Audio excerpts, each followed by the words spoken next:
Why do high achievers struggle with emotion, and what can we do about it? Hi, I'm Kristen. I'm a therapist in California, and I specialize in helping driven, thoughtful people work through anxiety, self-criticism, relationship problems, and attachment dynamics so that they can feel more connected to themselves and to others. Today, I want to talk about something I see often, which is the relationship between perfectionism, anxiety, overfunctioning, and how we were taught to deal with emotions in our bodies growing up.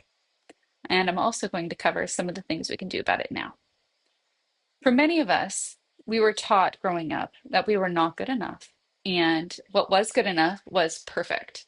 But what was perfect even? Perfect was always this escalating benchmark.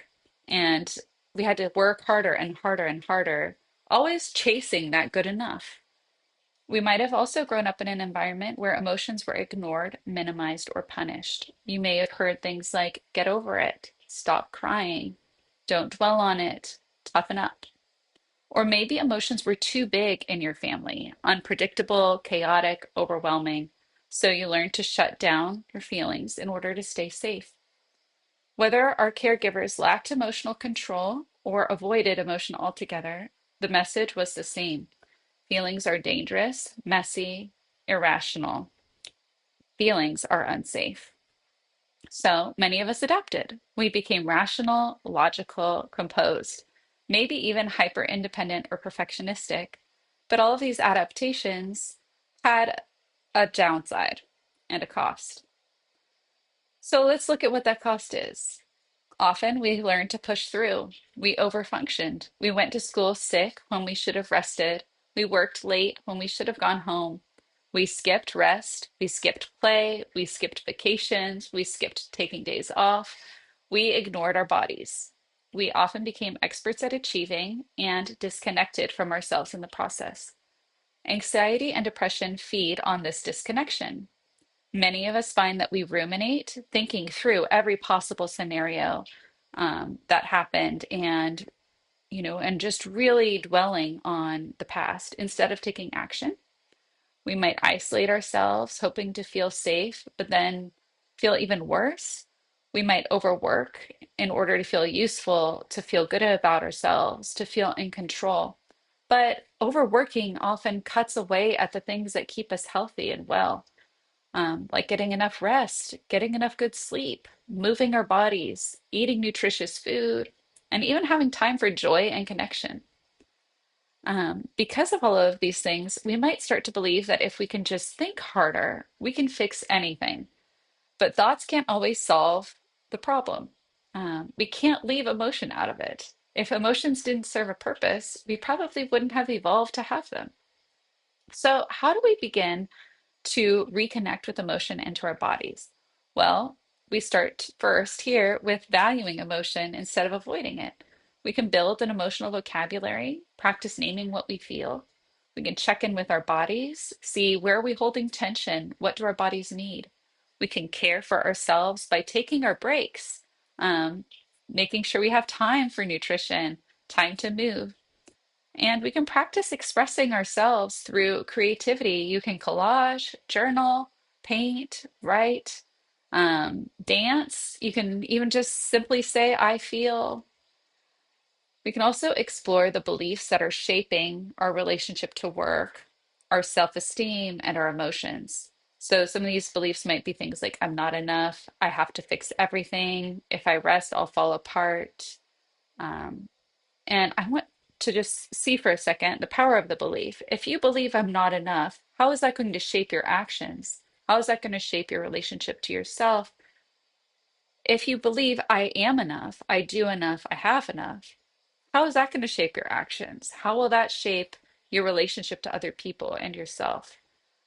These beliefs are very powerful, and I find that therapy can be really helpful for working towards these beliefs, for getting through stuck points, and for healing our relationship with emotions and with ourselves. Healing trauma, including those attachment wounds or past memories that keep interfering with our present lives, can be very helpful. EMDR is one approach that I use in my own practice to help process what's been unresolved so that people can work towards a future that's more in line with their values and have a little bit of that of relief. Other things that we can do is start to work against the avoidance. We can take small intentional actions to push back. For example, if you're working 10-hour days, but you're only supposed to work an 8-hour shift, you could start by trying to cut back 10 minutes or 5 minutes or 15 minutes and do that for a couple days and just see how it feels. See what you notice. See if your work is impacted at all. You might see that cutting back 15 minutes actually benefits you more and it doesn't really hurt your work or how much you're getting done.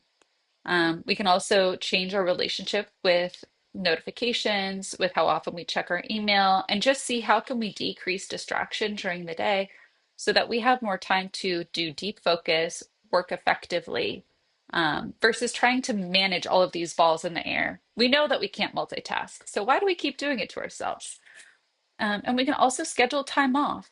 And at the end of the workday, it might be really helpful to give yourself some time to daydream or to process so that we don't carry this all home. It might be something like journaling for 5 minutes in your car before you drive home, or allowing, like, keeping the music and the podcasts off in your car and just letting your mind kind of wander and rest. We need time without stimulation. This isn't a form of laziness, it's about restoring the mind, allowing you to just kind of breathe. A lot of times by the end of the day, we're very overstimulated and we don't even notice it, and it can just make us irritable. We can also practice tolerating emotions instead of suppressing or venting them. We can let our emotion rise and fall like waves.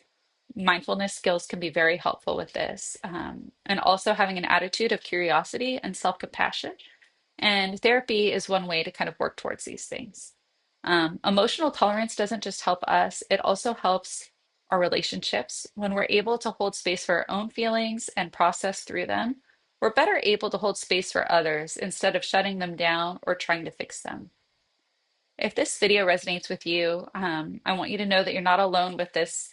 And it's not about being too sensitive or too much, or about being driven by emotion, or shutting it all down. It's about being human and being human in a world that taught us to survive by, cutting off our relationship with our emotions and cutting off our relationship to our body.